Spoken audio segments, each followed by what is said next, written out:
सियासी मिजाज के नए नए मौसम वैज्ञानिक बने जयंत चौधरी की डील तो बीजेपी से उसी दिन फाइनल हो गई थी जिस दिन बड़े चौधरी यानी चौधरी चरण सिंह जी को भारत रत्न देने का ऐलान हुआ था। लेकिन अब उस डील पर योगी कैबिनेट विस्तार ने पक्की वाली मुहर लगा दी है।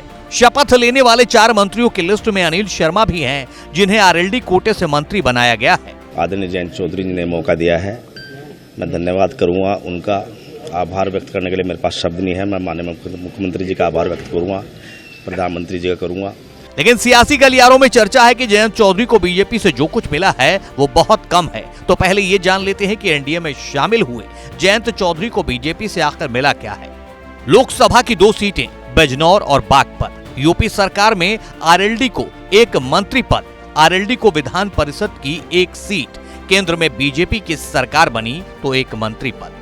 लेकिन कहने वाले तो ये कह रहे हैं कि बीजेपी के साथ कम से कम 4 सीटों की डील तो जयंत कर ही सकते थे, जबकि इंडिया गठबंधन से उनकी 7 सीटों की डील फाइनल हो चुकी थी। तो फिर वजह क्या है कि आखिर जयंत चौधरी बीजेपी से तालमेल नहीं कर सके।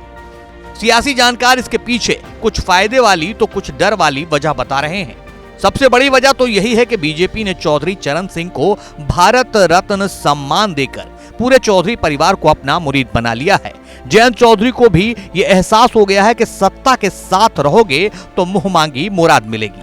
सियासी गलियारों में इस बात की भी चर्चा है कि तमाम विपक्षियों के पास बारी बारी से ईडी और सीबीआई का समन पहुंच रहा है। कुछ तो जेल के सलाखों में भी पहुंच चुके हैं। तो क्या जयंत को भी ऐसा ही कुछ खौफ था?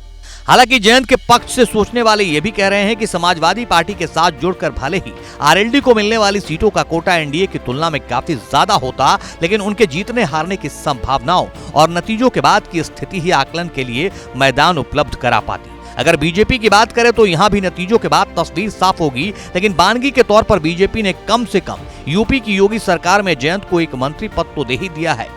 एमएलसी में हिस्सेदारी मिल गई है और अगर बीजेपी लोकसभा चुनाव में जीत की हैट्रिक ठोक देती है तो इस बात के भी आसार हैं कि पहले से ही राज्यसभा में बैठे जयंत चौधरी को मोदी कैबिनेट में जगह मिल जाए।